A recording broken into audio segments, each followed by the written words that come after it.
కువైట్లో 20 సంవత్సరాలకు పైగా కువైట్ ప్రభుత్వంచే గుర్తించబడిన ఏకైక కార్గో సంస్థ యూసఫ్ కార్గో.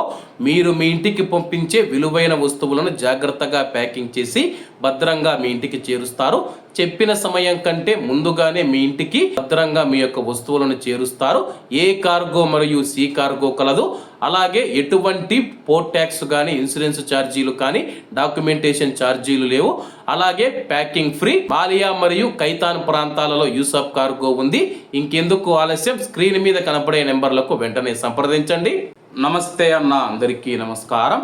కువైట్లో డెలివరీ రంగంలో పనిచేస్తూ ఉన్న ప్రవాసుల జీతాలు భారీగా తగ్గాయి.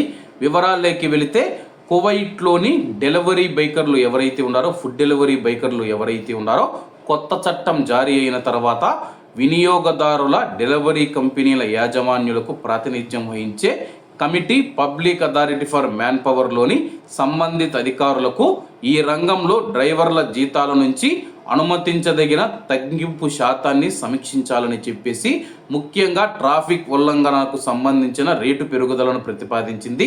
కమిటీ సభ్యులు మనం చూసుకుంటే public authority for manpower director general engineer Rabal Al Osaimi గారు, ఆమె డిప్యూటీలు మరియు సంబంధిత నైపుణ్యం కలిగిన అనేక విభాగాల డైరెక్టర్ల మధ్య ఇటీవల జరిగిన ఒక సమావేశంలో ఈ ప్రతిపాదనలు సమర్పించినట్టు చైర్మన్ అబ్దుల్ అజీజ్ ఆల్ ఫాతే గారు తెలిపారు.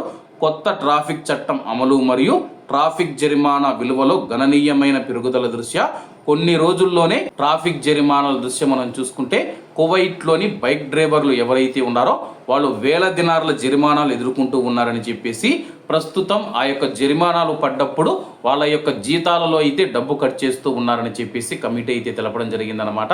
అలాగే కొత్త ట్రాఫిక్ చట్టం అమలులోకి వచ్చిన తర్వాత రహదారులపైన మనం చూసుకుంటే డెలివరీ బైకర్లు వెళ్ళకూడదనమాట.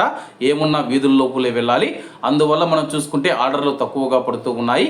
దీంతో వారి యొక్క జీతం భారీగా తగ్గినట్టయితే కమిటీ సభ్యులు public authority for man power డైరెక్టర్కి అయితే తెలపడం జరిగింది. ఇప్పుడు దాని గురించి సమీక్ష అయితే చేస్తూ ఉన్నారన్నమాట. దీంతో వేల మంది ప్రవాస డెలివరీ బైకర్లు ఎవరైతే ఉన్నారో వాళ్ళ యొక్క కుటుంబం కానీ లేకపోతే వాళ్ళు కానీ తీవ్రమైన ఆర్థిక ఇబ్బందులు ఎదుర్కొంటూ ఉన్నారు. దీనిపైన సమీక్షించాలని చెప్పి ప్రతిపాదించడం జరిగింది. మరి public authority for man power అధికారులు దీన్ని సమీక్షించిన తర్వాత ఎటువంటి నిర్ణయం తీసుకుంటారో వేచి చూడాల్సి ఉంది.